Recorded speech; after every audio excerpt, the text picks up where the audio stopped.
तो यार कल के ऑसम सेमीफाइनल मैच के बाद फ्रेंड्स से क्रिकेट की बातें करने के अलावा कुछ भी करने का मन नहीं हो रहा था, लेकिन मार्वल ने व्हाट इफ सीरीज के सीजन 2 का ट्रेलर ला दिया जो कि उम्मीद से ज़्यादा अच्छा लगा। मतलब कम से कम मैडम वेब के ट्रेलर से तो ज़्यादा दमदार था।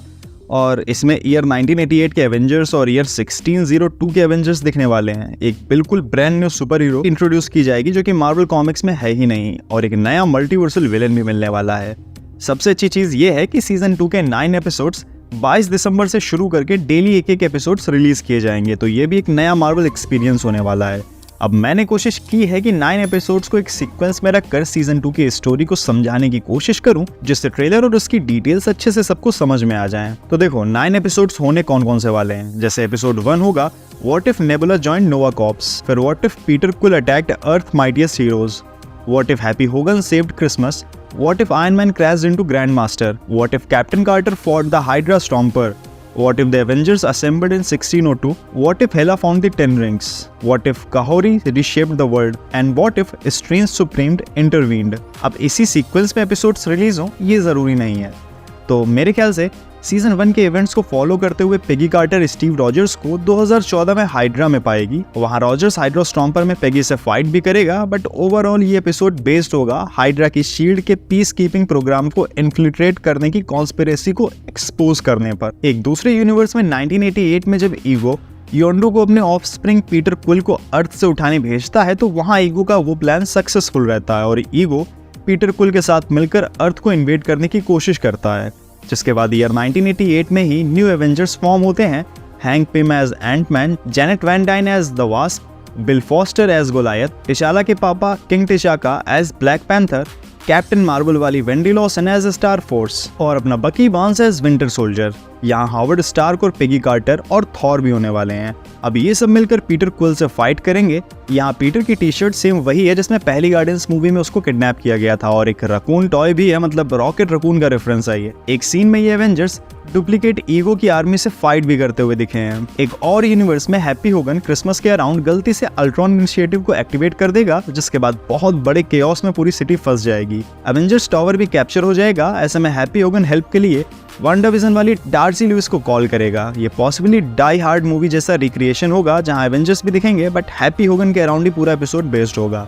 फिर एक अलग रियलिटी में हेला पर फोकस होगा, जहां ओडिन हेला को उसके इविल नेचर की वजह से एसगार्ड से निकाल देगा और हेला सीधे चाइना में आ जाएगी, जहां उसे मिस्टिकल 10 रिंग्स मिलेंगी। वही 10 रिंग्स जो शैंग-ची मूवी में मैंडरिन के पास थी। अब पॉसिबल है जैसे द मार्वल्स मूवी में मिस मार्वल के क्वांटम बैंड्स का सीक्रेट एक्सप्लेन किया गया, वैसे ही इस एपिसोड में 10 रिंग्स का भी ओरिजिन पता चले। अब यहाँ वेनवो और उसकी वाइफ के साथ हेला की फाइट होगी और शैंग-ची मूवी वाला ड्रैगन भी दिखेगा, जिसकी ग्रीन आइज को देखकर लग रहा है कि शायद हेला के कंट्रोल में है ये। तो पूरा मैजिकल एपिसोड होगा ये। उसके बाद एक दूसरे यूनिवर्स में आयरन मैन ग्रैंड मास्टर के पास पहुंच जाएगा, जहां वो अपग्रेडेड हल्क बस्टर आर्मर में है। वेलकरी, गमोरा और ग्रैंड मास्टर सब किसी तरह की रेस या फिर mad max fury road type की फाइट में इन्वॉल्व हैं।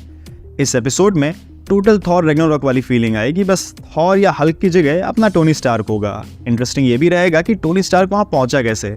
सीजन 1 के एक एपिसोड में भी सेम आर्मर था, तो वही स्टोरी कंटिन्यू हो सकती है। या फिर एक फन चीज ये भी हो सकती है कि पहली एवेंजर्स में जब टोनी थैनोस की मदरशिप डिस्ट्रॉय करने गया था, तो पोर्टल से वापस आ ही ना पाया हो, और हो सकता है कि ग्रैंड मास्टर के पास क्रैश हुआ हो जाके। खैर एक दूसरी रियलिटी में नेबुला नोवा कॉर्प्स ज्वाइन कर लेती है। पॉसिबली गमोरा ने खुद ही थैनोस को मार दिया हो, जिससे नेबुला फ्री हो गई हो और नोवा कॉर्प्स ज्वाइन कर लिया हो। फिर एक मैजिक हॉरर एपिसोड में ईयर 1602 के एवेंजर्स दिखाए जाएंगे। अब थ्योरी ये है कि जब इन्फिनिटी वॉर में एवेंजर्स थैनोस से फाइट कर रहे थे, तो कैप्टन अमेरिका की शील्ड से थैनोस का टाइम स्टोन क्रैक हो जाएगा और एक टाइम रिपल क्रिएट होगा, जो इन एवेंजर्स को ईयर 1602 में भेज देगा, जहां इंग्लैंड में सारे एवेंजर्स फाइट कर रहे होंगे। डिफरेंट लुक वाला हल्क भी है, कैप्टन अमेरिका की जगह शायद कैप्टन ब्रिटेन होंगे। पूरी टीम है। यहाँ स्कारलेट विच हेक्स मैजिक करती हुई दिखती है। साथ में एमसीयू की साइतामा यानी कि एंशिएंट वन भी है, और शायद एमसीयू की दूसरी फीमेल सॉर्सर्स भी उसके साथ होंगी यहाँ पर, जैसे फ्रिगा लग रही है एक, और एक कोई और भी है। यहाँ पर विश ट्रायल्स और अमेरिकन कॉलोनाइजेशन के पहले के टाइम को एक्सप्लोर किया जाएगा। ये ईयर 1602 वाली स्टोरीज कॉमिक्स में भी हो चुकी हैं। उसके बाद एक अलग यूनिवर्स में मार्वल की ब्रांड न्यू कैरेक्टर कहोरी को इंट्रोड्यूस किया जाएगा। ये कैरेक्टर कॉमिक्स में नहीं है, बल्कि एमसीयू के लिए इसको क्रिएट किया गया है। इससे पहले फिल कोल्सन, डार्सी लुइस और मिस मिनट्स जैसे कैरेक्टर भी ओरिजिनली एमसीयू के लिए क्रिएट किए गए थे, जो बाद में कॉमिक्स का भी हिस्सा बने। अभी ये एपिसोड मार्वल के लिए काफी स्पेशल होने वाला है क्योंकि इसमें नेटिव अमेरिकन कम्युनिटी मोहॉक से इंस्पायर्ड थीम रखी गई है और डायलॉग्स भी मोहॉक लैंग्वेज में होंगे। इसका प्लॉट ये होने वाला है कि क्या होगा जब टेसरेक्ट अर्थ पर गिरता है और सीधे हाउडेनोसॉनिक कॉन्फेडरेसी पर लैंड करता है। टेसरेक्ट अपनी स्पेस स्टोन वाली पावर से यहाँ की लेक से सीधे स्टार्स तक के पोर्टल ओपन कर देगा और एक मोहॉक वुमेन कहोरी को एक्स्ट्राऑर्डिनरी पावर्स भी देगा जो प्रेजेंट के वर्ल्ड को एक नई तरह से शेप करेगी। अब सुनने में ये आ रहा है कि मार्वल इस कैरेक्टर को लेकर बड़े प्लान सोचे हुए हैं और पॉसिबली ये लाइव एक्शन एमसीयू प्रोजेक्ट्स में भी आगे चलकर दिखेगी, जैसे Captain Carter Multiverse of Madness में दिखी थी व्हाट इफ सीजन 1 के बाद। और फिर लास्ट एपिसोड होगा स्ट्रेंज सुप्रीम के इंटरवेंशन का। अब ये तो हमें पता ही है कि सीजन 1 की तरह ये सारे एपिसोड्स लास्ट में आकर कनेक्ट होंगे जहां एक बड़े मल्टीवर्सल थ्रेट के अगेंस्ट टीम अप होगा। अब सवाल यही था कि मेन विलन होगा कौन। हेला भी है, स्कारलेट विच भी है, थैनोस भी है और स्ट्रेंज सुप्रीम भी इविल रह चुका है, तो कई ऑप्शंस हैं। लेकिन कुछ इनसाइड रिपोर्ट्स के अकॉर्डिंग ये सब लोग विलन्स नहीं है बल्कि ये हीरोज की तरह लास्ट में यूनाइट होंगे।